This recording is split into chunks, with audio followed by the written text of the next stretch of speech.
बता रहे 4 अगस्त की शब तकरीबन 3:45 डीसी ऑफिस के सामने धमाका हुआ और एक शख्स अल्लाह बख्श वल्द मौला बख्श होकर फौत हुआ। 4/8/2022 को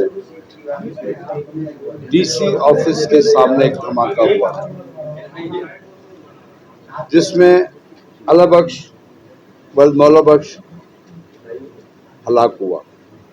ये धमाका उसकी मिस हैंडलिंग की वजह से हुआ था।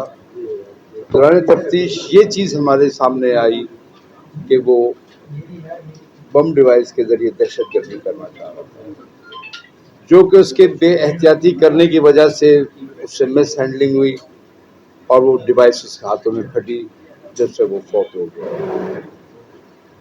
जिसके FIR 8/22 CTD में रजिस्टर्ड हुई। तफ्तीश के दौरान जाए वक़्वा पे मौला बख्श खोखर जो हलाक हो गया था, अल्लाह बख्श खोखर जो हलाक हो गया था, उसके पास से मिलने वाले सामान में से एक विजिटिंग कार्ड भी मिला, जिससे कब्जा पुलिस में लिया गया, जो कि शाहिद कबूलियो नामी शख्स था, जो एक इलेक्ट्रिशियन था, जिस पे CTD ने तफ्तीश करते हुए जदीद टेक्निकी इस्तेमाल किया, टेक्निक को, और उसकी तलाश रखी। और इस जदीद टेक्निक के ऊपर और तफ्तीश में ये बात सामने आई कि वक़्वा के वक्त शाहिद कबूलियो भी इसके साथ मौजूद था।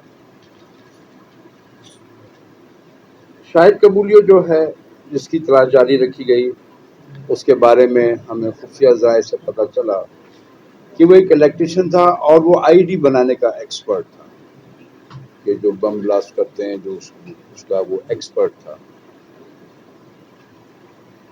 जब ये वाक़या हुआ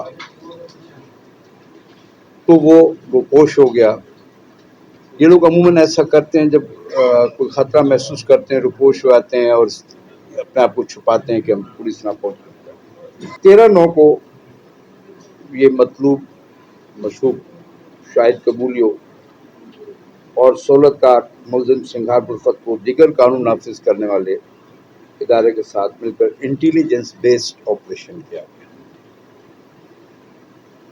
और कामयाबी के साथ उनको मोटरसाइकिल समेत गिरफ्तार किया गया। ये वो मोटरसाइकिल है जो वक़्वे वाले दिन इस्तेमाल हुई, इस पे उनका आना जाना था। जो मोटरसाइकिल उस मुतवफ़ी अल्लाह बख्श की थी, ये मोटरसाइकिल शाहिद कबूलियो चला रहा था और मुलजिम सिंगार उल्फत उसके साथ पीछे बैठा हुआ था। जब इनकी गिरफ्तारी अमल में आई और तलाशी ली गई तो एक IED अलग से उनसे रिकवर्ड हुई, जो वो किसी दहशतगर्द कार्रवाई के लिए, तो पहले तो ये नाकाम हुए, अब दोबारा ये कहीं ब्लास्ट करना चाह रहे हैं।